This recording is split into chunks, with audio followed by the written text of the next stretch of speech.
esposa tá aí. E a sua nora também. Buenas noches. Tá vendo como tem um monte de argentino na sala? Bom, gente, primeiro protocolarmente, boa noite ao coordenador do curso de administração do Campus Paraíso, professor Volpi, os colegas da mesa, os pais e os amigos dos formandos e os colegas administradores.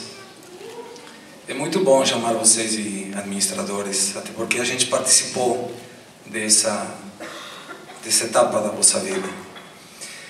E falar como paraninfo é sempre muito gratificante, porque é a última palavra, academicamente falando, que vai nos unir.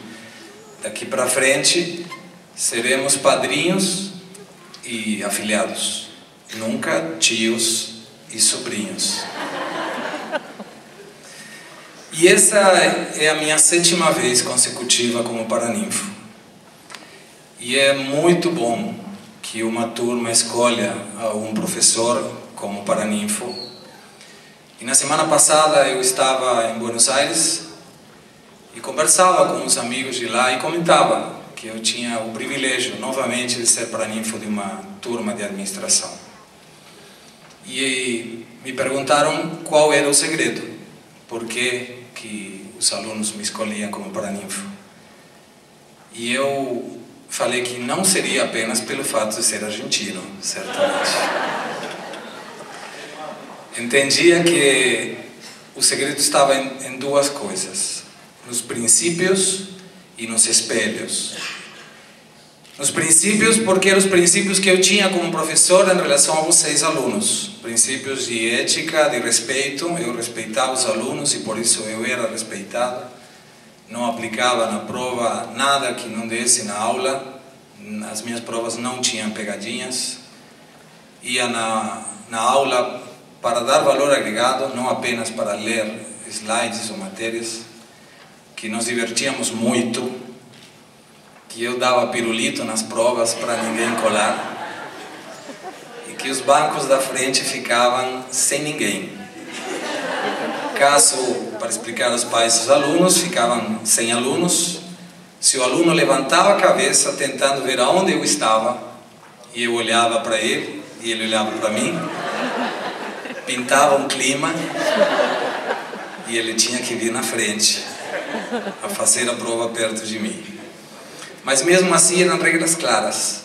Então, não foram poucos os casos de alunos que ficavam de pé, porque não dava nota de graça, e me pediam desculpas por ter ficado de pé. E isso é muito bom. E na questão dos espelhos, eu achava que era a parte mais importante. E eu vou tentar não chorar de novo. É difícil. Não eram os espelhos que estavam na minha casa. Eram os espelhos que estavam na minha vida. Eu tinha 4 anos de idade. Era hiperativo. Hoje seria DDA, distúrbio de déficit de atenção. E a minha mãe não sabia o que fazer comigo, porque eu mexia o tempo inteiro. E ela era professora particular, então me ensinou ainda tão cedo a ler e escrever. E mesmo assim eu incomodava um pouco ela. E uma amiga dela sugeriu que ela me mandasse na escola. Então me inscreveu no Instituto Mater Dolorosa, a 2 quarteirões da minha casa. Era um colégio de padres. E como era muito pequeno, porque não tinha ainda 5 anos de idade, os pais não queriam me aceitar. E a minha mãe, que era boa de negociação também, ela falou: pode ficar aqui como ouvinte. Se ele se adapta, fica. Se ele não se adapta, volta. E ela deve ter pensado, na pior das alternativas, 2 semanas eu fico de folga dele, porque eu mexia muito. E foi aí que eu conheci o meu primeiro espelho, na professora Virgínia. Ela tinha na época 19 anos, era a primeira turma que ela lecionava, e nós, logicamente, a primeira professora que a gente tinha. Tive ela de professora na primeira série, na 3ª série e na 5ª série.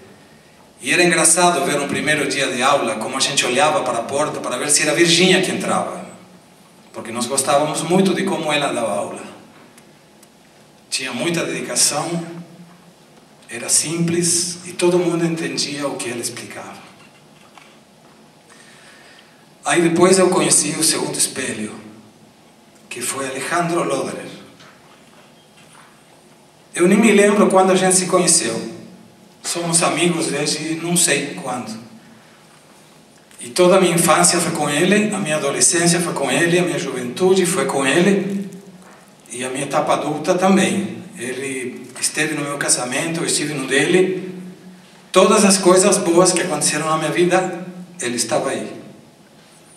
E eu aprendi muito com ele. Em 2004, eu fiz 40 anos, ganhei uma festa surpresa, e foi a última vez que eu vi o Alejandro. Porque nesse ano ele morreu. E eu vi a Virginia de novo. 33 anos depois, encontrei a professora Virginia. Ela foi no meu aniversário.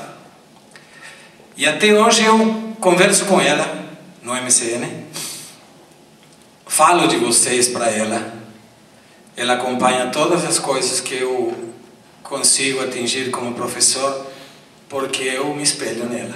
E nesse 2004, eu tinha voltado a estudar aqui no Brasil e conheci ao professor Dagoberto, numa faculdade colega. Ele era professor de estatística, que nem o Cláudio. E a primeira aula que nós tivemos com ele, que não foi nada a ver com estatística, ele explicou um monte de coisas que não sabemos nem que era. Mas eu voltei na minha casa e falei, acabei de conhecer o melhor professor que eu já tive e terei na minha vida. Não precisava ele falar da matéria para eu saber que esse era o meu melhor professor. E é outro espelho que eu tenho. Então eu acredito que para termos sucesso naquilo que fazemos, eu me considero um privilegiado de dar aula e que vocês tenham me escolhido para Ninfo. O segredo está nos princípios e nos espelhos. Os princípios que devem acompanhá-los sempre. Ética, sempre. Dignidade, respeito à família, respeito às crenças. E os espelhos, sem dúvida nenhuma. Espelhos que muitas vezes começam com os nossos pais. Nós queremos imitá-los. Depois a gente cresce e acaba pensando que eles não estão tão certos assim como a gente pensava. Mas é normal isso. E a partir de hoje, senhores e senhoritas, saibam que vocês passam a ser espelhos também dos seus pais. Certamente muitos dos seus pais vão falar com algum parente, vão indicar, olha, vamos perguntar para o nosso filho ou nossa filha, porque agora ele é administrador. E vai se encher o coração e a boca falando, meu filho é administrador. Então saibam que sempre tem alguém olhando para vocês, para se espelhar em vocês, para bem ou para mal, porque os espelhos não somente são aqueles que são bons espelhos, a gente olha pessoas para não parecer com elas também. E eu tenho a esperança que daqui a alguns anos, quando eu pergunte aos meus filhos, quem é o teu espelho? O nome de algum de vocês seja falado. E esse dia eu posso parar de dar aula, porque a missão estará cumprida. Para mim tá mais fácil. Eu agradeço muito que vocês me escolham para Ninfo de novo. E eu espero ter contato com vocês como eu tenho com a professora Virginia. Podem contar comigo. E lembrem sempre que a única forma de vocês não se preocuparem com o futuro é vocês trabalhando todos os dias para que esse futuro seja melhor. E vocês são o nosso futuro. Parabéns e obrigado.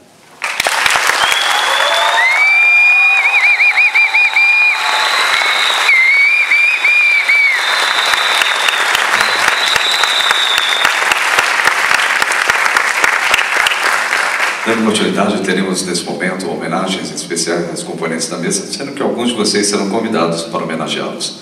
Homenagem ao